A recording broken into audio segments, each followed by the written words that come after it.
Las aventuras de Arthur Gordon Pym. Capítulo 24. El día 24 de aquel mes, viendo que nos era de todo punto imposible subsistir más tiempo a base de avellanas, cuyo consumo nos ocasionaba los dolores más agudos, decidimos hacer una tentativa desesperada para bajar por la vertiente sur de la colina. La pared del precipicio era allí de la especie más blanda de estatita, aunque casi perpendicular en toda su extensión, de unos 50 metros de profundidad por lo menos, y en muchos sitios incluso sobresaliendo en forma abovedada. Después de una larga búsqueda descubrimos un estrecho rebote a unos 6 metros por debajo de la orilla de la cima. Peters consiguió saltar a él con la ayuda que pude prestarle por medio de nuestros pañuelos atados. Con alguna más dificultad también bajé yo, y vimos entonces la posibilidad de descender todo el camino por el procedimiento que habíamos empleado para subir del abismo y en que nos había sepultado el derrumbamiento de la colina, es decir, abriendo escalones con nuestros cuchillos en la pared de estatita. Apenas puede uno imaginarse lo arriesgada que era la empresa, pero como no había otro recurso, decidimos intentarla. Sobre el reborde en que estábamos situados, crecían algunos avellanos y a uno de ellos atamos nuestra cuerda de pañuelos. Sujetando la otra punta alrededor de la cintura de Peter, le fui bajando desde el borde del precipicio hasta que los pañuelos estuvieron tirantes. Entonces se puso a cavar un hoyo profundo en la estatita, como de unos 8 o 10 pulgadas. Horandando la roca por la parte de arriba, a unos 30 centímetros de altura, poco más o menos, de modo que le permitiese fijar con la culata de la pistola una clavija bastante fuerte. Entonces lo alcé unos 4 metros más arriba e hizo un agujero similar al de abajo, clavando en él otra clavija como antes y teniendo así un punto de apoyo para sus pies y sus manos. Desaté los pañuelos del arbusto, arrojándole la punta que él ató a la clavija del agujero superior, dejándose después deslizar suavemente a unos 10 metros más abajo que la primera vez, es decir, hasta donde estaba de sí los pañuelos. Allí abrió otro agujero y fijó otra clavija. Se alzó por sí mismo, de modo que quedase en sus pies justamente en el agujero que acababa de abrir.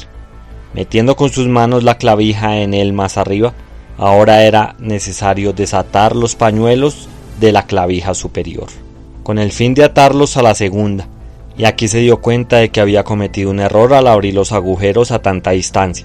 Sin embargo, después de 1 o 2 tentativas arriesgadas e infructuosas para llegar al nudo, teniendo que sujetarse con la mano izquierda mientras con la derecha procuraba desatarlo, cortó al fin la cuerda, dejando un trozo de 6 pulgadas sujeto a la clavija. Atando luego los pañuelos a la segunda clavija, descendió hasta un trecho por debajo de la tercera, procurando no bajar demasiado. Gracias a este medio que nunca se me hubiera ocurrido y que debimos totalmente al ingenio de la intrepidez de Peters, mi compañero logró al fin, ayudándose a veces con los salientes de la pared, llegar al fondo del precipicio sin accidente. Pasó un rato antes de que pudiese reunir el valor suficiente para seguirle, pero al fin me decidí. Peter se había quitado su camisa antes de bajar y uniéndola a la mía formé la cuerda necesaria para la aventura. Después de tirar el fusil que encontramos en el abismo, sujeté aquella cuerda a los arbustos y me dejé caer rápidamente, procurando con el vigor de mis movimientos dominar el miedo. Esto me dio bastante buen resultado en los primeros 4 o 5 escalones, pero enseguida mi imaginación se sintió terriblemente excitada pensando en la inmensa profundidad a que tenía que descender aún en la precaria naturaleza de la clavija y de los agujeros de estatita, que eran mi único soporte. En vano me esforzaba por apartar aquellos pensamientos y por mantener mis ojos fijos en la lisa superficie del abismo que tenía ante mis ojos. Cuanto más angustiosamente luchaba por no pensar, más intensamente vivas se tornaban mis ideas, y más terriblemente claras. Al fin llegó la crisis de la imaginación, tan espantosa en semejantes casos, Esa crisis en la que comenzamos a sentir por anticipado lo que sentiremos cuando nos caigamos, imaginándonos la indisposición, el vértigo, la lucha postrera, el semidesmayo y la amargura final de la caída y el despeñamiento. Y comprendí entonces que aquella imaginación creaba sus propias realidades y que todos los horrores imaginados se volcaban sobre mí en mi realidad. Sentí que mis rodillas se entrechocaban con violencia, mientras mis dedos soltaban gradual pero inevitablemente su presa. Me zumbaban los oídos y me dije: es el clamor de la muerte. Y me consumía un deseo irresistible de mirar hacia abajo. No quería limitar mis miradas al abismo, y con una ardiente e indefinida emoción, mitad de horror y mitad de angustia aliviada, dirigía mi vista hacia el abismo. Por el momento mis dedos se agarraron convulsivamente a su presa, mientras con el movimiento la idea cada vez más débil de una última y posible liberación vagó, como una sombra por mi mente, y un instante después mi alma entera se sintió invadida por el ansia de caer. Era un deseo, un anhelo, una pasión completamente irrefrenables. De pronto solté la estaca y, girando el cuerpo a medias sobre el precipicio, permanecí un segundo vacilante contra su desnuda superficie. Pero entonces se produjo una convulsión en mi cerebro. Una voz de sonido penetrante y fantasmal resonó en mis oídos. Una figura negruzca, diabólica y nebulosa se alzó inmediatamente a mis pies, y suspirando sentí estallar mi corazón y me desplomé en sus brazos. Me había desmayado, y Peter me cogió cuando caía. Había observado mis movimientos desde su sitio, en el fondo del abismo, y dándose cuenta de mi peligro inminente, había intentado inspirarme valor por todos los medios que se le podían ocurrir, aunque la confusión de mi mente era tan grande que me impidió oír lo que me dijo ni enterarme en absoluto de lo que me hablaba. Por fin, viéndome vacilar, se apresuró a subir en mi auxilio y llegó en el momento preciso para salvarme. Si hubiese caído con todo mi peso, la cuerda de lino se habría roto indefiniblemente y me hubiera precipitado en el abismo. Cuando sucedía esto, Peter se las ingenió para sostenerme con cuidado, de modo que permanecí suspendido sin peligro hasta que me reanimé, cosa que sucedió al cabo de 15 minutos. Al recobrar el conocimiento, mi temblor había desaparecido por completo. Me sentí como un ser nuevo y con una pequeña ayuda de mi compañero llegué al fondo sano y salvo. Entonces nos encontramos no lejos del barranco que se había convertido en la tumba de nuestros amigos, y hacia el sur del sitio donde la colina se había derrumbado. El lugar era muy agreste, y su aspecto me recordaba las descripciones que hacen los viajeros de las aterradoras regiones que señalan el emplazamiento de las ruinas de Babilonia, sin hablar de los escombros del risco destrozado que formaban una barrera caótica hacia el norte. La superficie del terreno en todas las demás direcciones estaba sembrada de enormes túmulos, que parecían las ruinas de algunas gigantescas construcciones de arte, aunque no se veía nada que pareciese artístico. Abundaban las escorias y grandes e informes bloques de granito negros se mezclaban con otros de marga, ambos granulados de metal. No había ningún vestigio de vegetación en toda la extensión que alcanzaba la vista. Vimos algunos escorpiones inmensos y varios reptiles que no se encuentran siempre en las latitudes altas. Como el alimento era nuestro objetivo inmediato, decidimos encaminarnos hacia la costa, distante tan solo media milla, con el propósito de cazar tortugas, algunas de las cuales habíamos observado desde nuestro escondite en la colina. Habíamos avanzado unos 100 metros, deslizándonos cautelosamente entre las enormes rocas y túmulos, cuando, al doblar un recodo, 5 salvajes se lanzaron sobre nosotros desde una pequeña caverna, derribando a Peter al suelo de un garrotazo. Cuando cayó, la partida entera se abalanzó sobre él para asegurar a su víctima, dándome tiempo para recobrar de mi asombro. Yo aún tenía el fusil, pero el cañón había quedado tan estropeado al arrojarlo desde el precipicio que lo dejé a un lado como inútil, prefiriendo confiar en mis pistolas, que había conservado cuidadosamente en buen estado. Avancé con ellas hacia mis asaltantes disparándolas sucesivamente. Cayeron 2 salvajes y otro, que iba ya a atravesar a Peter con su lanza, saltó a sus pies sin conseguir llevar a cabo su propósito. Al verse libre mi compañero, no tuvimos ya mayores dificultades. También él conservaba sus pistolas, pero juzgó prudente no utilizarlas, confiando en su gran fuerza personal que superaba a la de todas las personas que he conocido en mi vida. Apoderándose de la masa de uno de los salvajes muertos, le rompió la tapa de los sesos a los 3 restantes, matando a cada uno de ellos instantáneamente de un solo manzazo, y quedamos dueños por completo del campo. Sucedió con tal rapidez estos acontecimientos que apenas podíamos creer en su realidad y permanecimos en pie ante los cadáveres en una especie de contemplación estúpida, cuando unos gritos que se oyeron a distancia nos hicieron volver a la realidad. Era evidente que los salvajes habían sido alarmados por los disparos y que teníamos pocas probabilidades de no ser descubiertos. Para volver a ganar la cima hubiera sido necesario avanzar en la dirección de los gritos, y aunque hubiésemos logrado llegar a su base, nunca hubiéramos podido subir sin ser vistos.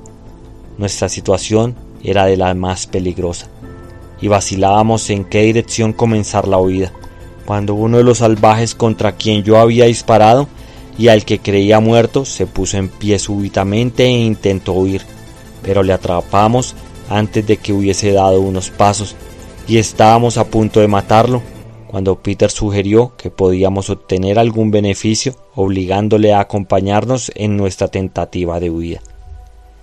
Le arrastramos, pues, con nosotros, haciéndole comprender que le mataríamos si ofrecía resistencia. A los pocos momentos se hallaba completamente sumiso y corrió a nuestro lado mientras avanzábamos entre las rocas con dirección a la costa.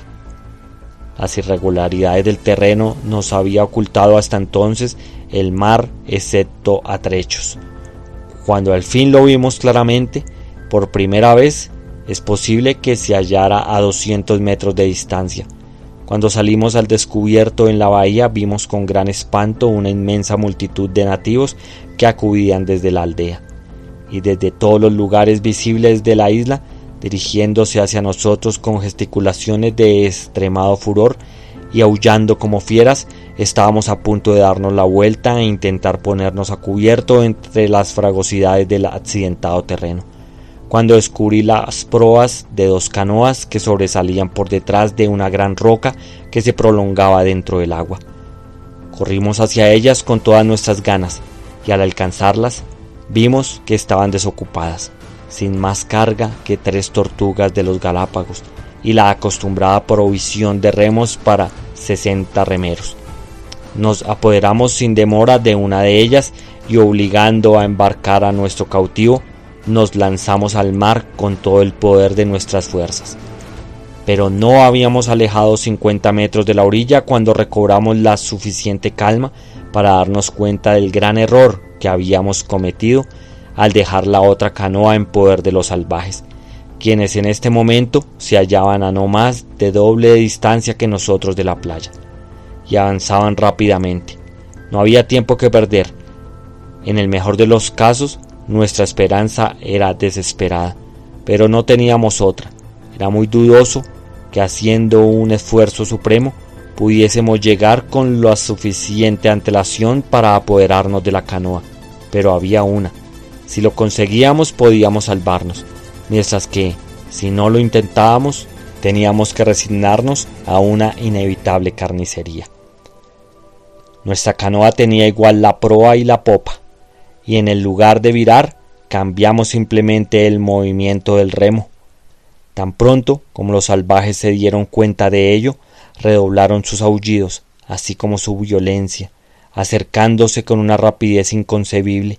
Sin embargo, remábamos con toda la energía de la desesperación, y llegamos al sitio disputado antes de lo que alcanzasen los nativos. Un solo salvaje había llegado a él. Este hombre pagó cara su mayor agilidad, pues Peter le disparó un pistoletazo en la cabeza cuando se acercaba a la orilla. Los más adelantados del resto de la partida se hallaban probablemente a unos 20 o 30 pasos de distancia cuando nos apoderamos de la canoa. Nos esforzamos en primer lugar por empujarla hacia adentro del agua, fuera al alcance de los salvajes, pero al ver que estaba muy firmemente encallada y que no había tiempo que perder, Peter, de uno de 2 golpes enérgicos con la culata del fusil, logró hacer saltar una buena porción de la proa y uno de los costados. Entonces la empujamos mar adentro. Mientras tanto, 2 de los nativos se habían asido a nuestra barca, negándose obstinadamente a soltarla, hasta que nos vimos obligados a despacharlos con nuestros cuchillos. Ahora la situación se había despejado y avanzamos rápidos hacia el mar. El grupo principal de los salvajes, al llegar a la canoa rota, lanzó los gritos más tremendos de rabia y contrariedad que se pueda concebir. En verdad, por lo que he podido saber de aquellos desdichados, pertenecían a la raza humana más malvada, hipócrita, vengativa, sanguinaria y completamente diabólica que existe sobre la faz de la tierra. Es evidente que no hubieran tenido ninguna misericordia con nosotros si hubiésemos caído en sus manos. Hicieron una loca tentativa para seguirnos en la canoa averiada, pero, al ver que estaba inservible, exhalaron de nuevo su rabia en espantosas vociferaciones y corrieron de nuevo hacia sus colinas. Así pues, nos habíamos librado del peligro inmediato, pero nuestra situación seguía siendo bastante sombría. Sabíamos que 4 canoas de aquella clase habían estado en un momento determinado en poder de los salvajes e ignorábamos el hecho, del que posteriormente nos informó nuestro cautivo, de que 2 de estas habían volado hecha trozos por la explosión de la James Guy. Por consiguiente, calculamos que, no obstante, seríamos perseguidos tan pronto como nuestros enemigos diesen la vuelta a la bahía, distante unas 3 millas, donde las barcas se hallaban habitualmente amarradas. Con este temor empezamos todos nuestros esfuerzos en dejar la isla atrás y avanzamos velozmente sobre el agua, obligando al prisionero a coger un remo. Al cabo de una media hora, cuando probablemente habíamos recorrido 5 o 6 millas hacia el sur, vimos una nutrida flota de balsas o de canoas planas que surgían de la bahía con el evidente propósito de perseguirnos. Enseguida se volvieron atrás, desesperados de alcanzarnos. Hasta aquí el capítulo 24 de las aventuras de Arthur Gordon Pym.